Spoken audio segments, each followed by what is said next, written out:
Hi guys, welcome back to the channel. My apologies for not uploading a video on Sunday. Unfortunately, I was in Los Angeles on holiday in California, so I was going to have a week off, but I thought, you know what, I'm going to do a midweek upload with what's just happened in the news surrounding the death of Mike from Love Island and the aftermath of that and the idea of celebrity culture in the UK. I thought it would be quite a good video to kind of come back on very quickly because it's something that needs to be spoken about in this country, in my opinion anyway. So welcome back to the channel and let's cut straight to the chase.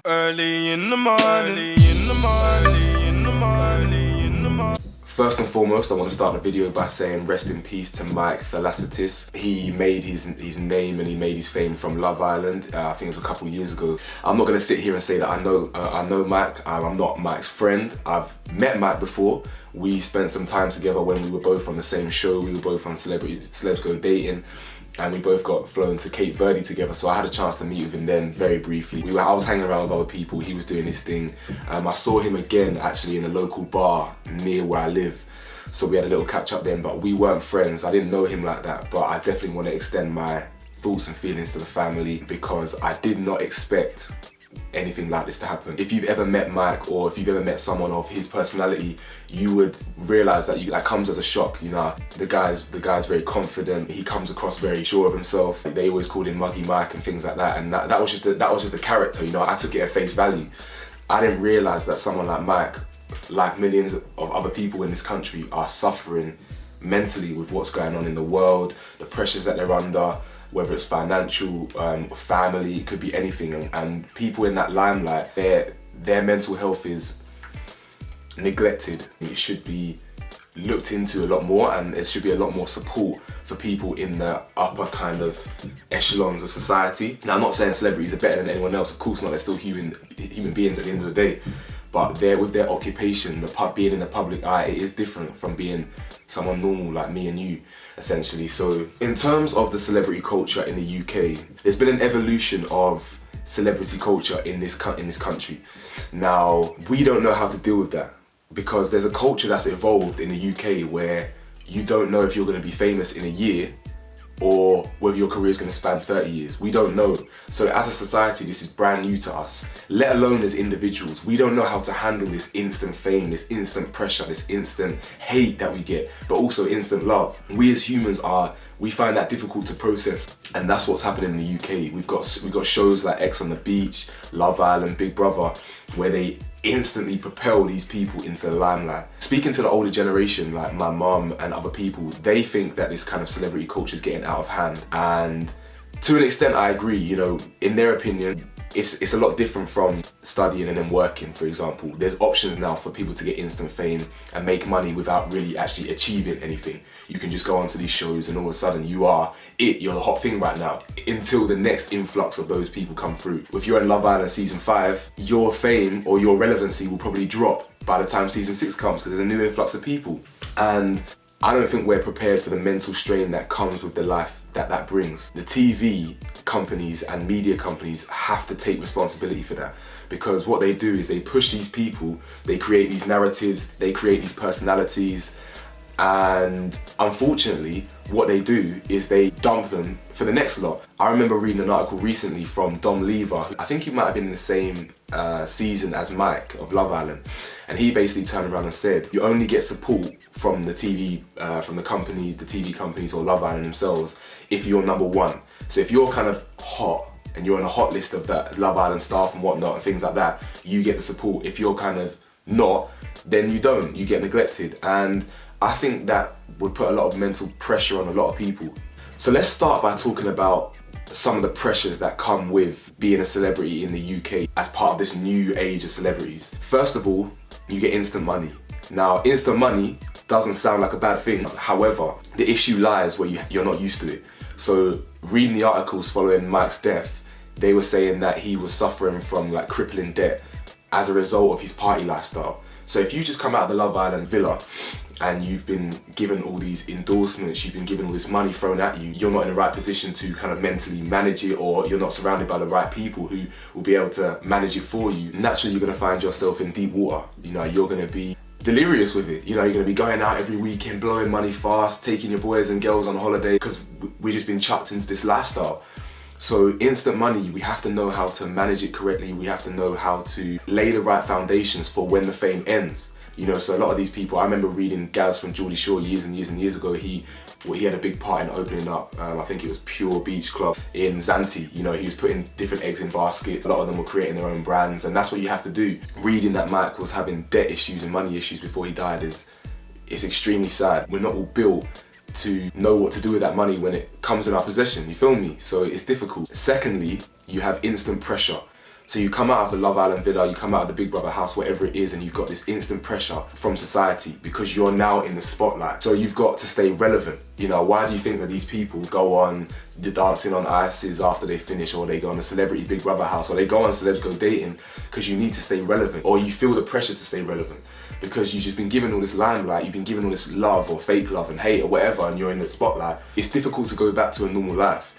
You can't then apply for a normal job because people know you, it's difficult, and hence why they create their own businesses. I remember Simon from Love Island, he's got his own barbershop in Leeds. I actually trimmed there a couple of weeks ago. So that's better, that's using your image to create a business and something that you can sustain. Other than that, you have to stay relevant. And if you don't stay as relevant, I can imagine there being a lot of insecurities that come with that, self-esteem getting shot because you're no longer in the limelight like the next influx of people are. It's difficult. What some people need to realize, and what the public need to realize, is that people need to sustain this lifestyle. So when we start seeing these celebrities doing like teeth whitening and this and that, why do we always think that they're getting desperate and they're selling out and things like that? They need to make money. Because if they don't, you can see what happens. You can rack up debt like Mike, or you can rack up debt like probably half of these celebrities out there. Let's stop being so judgmental for people that need to make a living at the end of the day. Why are we so fickle? We'll love them for a time when they're on the shows and things like that, but when they come out and need to make a living from it, why are we so quick to judge and hate? I don't know, that's a question that we really need to think about as a society, to be honest. It's kind of pathetic, really. The third point that we definitely need to discuss here is the hate. Hate and trolls. I don't understand it. Me personally, I don't get it.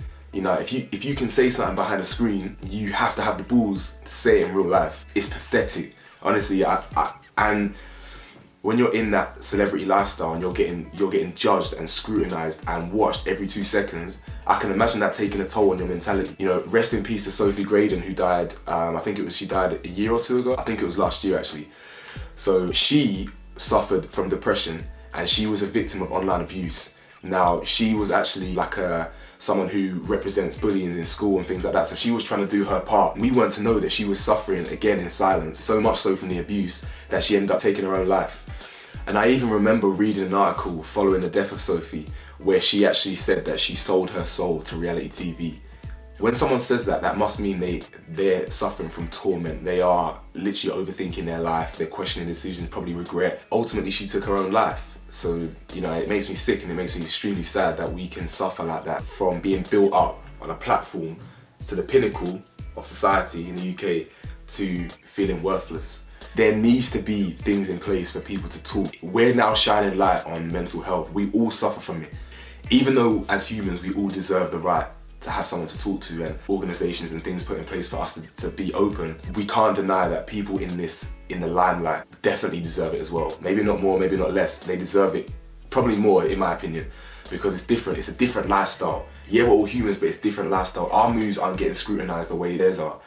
And we really need to look at the instant fame that these shows bring and the TV companies and what they bring. We need to actually really, really consider, is it worth it, first and foremost? And secondly, if you choose to believe it is, are you mentally built enough to sustain what comes with it?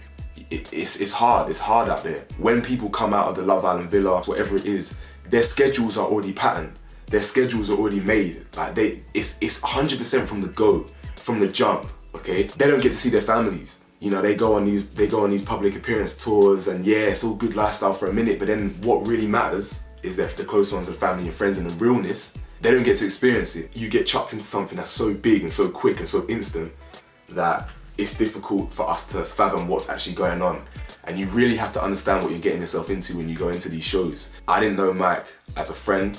I'm getting a lot of my information from news articles following his death. I understand that his best friend died around Christmas time, and I believe that with everything that was going on with him financially, his friend dying, he needed a purpose, in my opinion, and he found that purpose when he was looking after his nan. His nan unfortunately died a few days before he did. And when that happens, you feel lonely, you feel like giving up. And it's difficult, you know, it's difficult. I'm no stranger to what darkness feels like in my mind, and we all suffer from it, probably until we die. I think we just need to find a way to cope with it. And the UK, the media in the UK, we're ruthless and relentless. They will destroy for views. And that's a fact. You know, I've got a friend who was on YouTube. He had 800k subscribers. The media ran with a story that was bullshit, and the aftermath of that is YouTube terminated his channel, never to return again. All because a quick story for a day or two. Media selling stories. They don't realise that guy's now got to go back to the estate, and he's got nothing to fall back on like that. So we're trying to find new moves. Like, the media will chew you up and spit you out in this country, especially if you're a UK celebrity, basically, just for views. And we really need to discuss the new wave of celebrities and how we deal with this instant fame. And it's not really fame for having like a quote unquote talent, but that's what made them famous. You know, these people who blow up on reality TV, I'm sure they got loads of talents. Alex was annoying, but he was a doctor. Mike was a reality TV star, but he was a footballer before that. So they got talent, but they get famous for doing nothing. And we don't really know how to sustain that. It's nuts, you know, I've had an experience on reality TV. I've had a little snippet of it, you know, nothing, you know, and people think they know you based on what they see. You know, people don't realize that the producers and the editors are God. They can define your narrative, they can define your character, but it's only what sells. So, you know, this whole reality TV stuff, it's not as real or as authentic as you think it is. It's all it is what's hot, what can make enough money, what can bring in the views, what can keep everyone relevant. And we don't realise that there's a lot of difficulties that come with that mentally. And these TV programs will eat you up and chew you out. You know, like Dom said, I think Caddy, is it Katie? Katie as well from Love Island said that there needs to be a lot more support afterwards for these reality TV stars and people, because it's different.